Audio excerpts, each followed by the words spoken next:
আজ হাইকোর্টে এসএসসি মামলার রায়, এসএসসি বিজ্ঞপ্তি নম্বর সংক্রান্ত মামলার রায় হাইকোর্টে রায়দান বিচারপতি সৌমেন সেনের ডিভিশন বেঞ্চে। আপনাদের জানিয়ে রাখি অবশ্যই সেই মামলার রায়ের দিকে আমাদের আজ নজর থাকবে। হাইকোর্টে আজ এসএসসি মামলার রায়, এসএসসি বিজ্ঞপ্তি এবং নম্বর সংক্রান্ত মামলার রায় আজ রয়েছে হাইকোর্টে। আপনাদের জানিয়ে রাখি সম্প্রতি আমরা দেখেছিলাম একেবারে যেভাবে 2016-র যে পুরো প্যানেল বাতিলের যে জন্য রায় দিয়েছিল শীর্ষ আদালত এবং তার পরবর্তীতেই প্রায় 26,000 জনের চাকরি গিয়েছিল এবং তার পরবর্তীতেই এসএসসিকে এই নির্দেশও দেওয়া হয়েছিল মূলত শীর্ষ আদালতের পক্ষ থেকে যে নতুন করে নিয়োগ বিজ্ঞপ্তি জারি করতে হবে। আমরা দেখেছিলাম স্কুল সার্ভিস কমিশনের পক্ষ থেকে এর আগেই 31শে মে বিজ্ঞপ্তি জারি করা হয়েছিল এবং সেই বিজ্ঞপ্তি জারি করার পরেই কিন্তু একাধিক প্রশ্ন সামনে এসেছিল। সেই বিজ্ঞপ্তিতে কেন সেখানে সুস্পষ্ট কিছু নির্দেশ দেওয়া হয়নি সেই প্রশ্ন তুলেছিলেন চাকরিহারা যোগ্য শিক্ষক শিক্ষিকারা এবং সেই সংক্রান্ত মামলারই আজ রায় রয়েছে হাইকোর্টে। এসএসসি বিজ্ঞপ্তি নম্বর সংক্রান্ত মামলার রায় রয়েছে আজ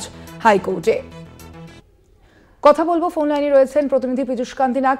পীযূষদা, আজকের এই রায়ে মূলত কোন কোন ক্ষেত্রে গুরুত্ব আরোপ করা হতে পারে, কি মনে হচ্ছে?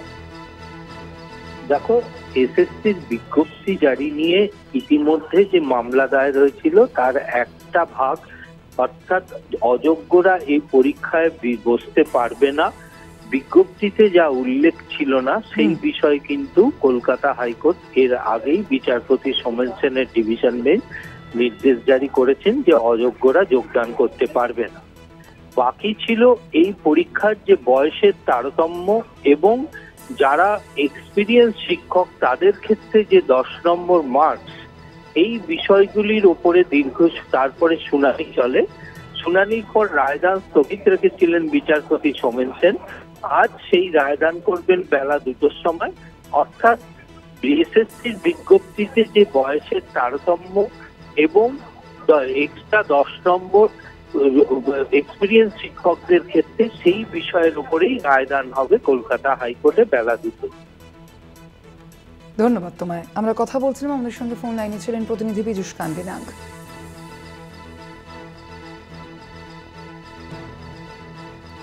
আজ হাইকোর্টে এসএসসি সংক্রান্ত মামলার রায় রয়েছে। এসএসসির যে বিজ্ঞপ্তি এবং তার পাশাপাশি নম্বর সংক্রান্ত যে মামলার রায় রয়েছে আজ কলকাতা হাইকোর্টের। আগেই আমরা দেখেছিলাম যে এই বিজ্ঞপ্তি নিয়ে একাধিক যে ধোঁয়াশা সৃষ্টি হয়েছিল বলে দাবি করা হয়েছিল চাকরিহারা যে যোগ্য শিক্ষক শিক্ষিকাদের পক্ষ থেকে এবং তার পরবর্তীতেই হাইকোর্টের দ্বারস্থ হয়েছিলেন তারা এবং আজ হাইকোর্টে এসএসসি মামলার রায় রয়েছে।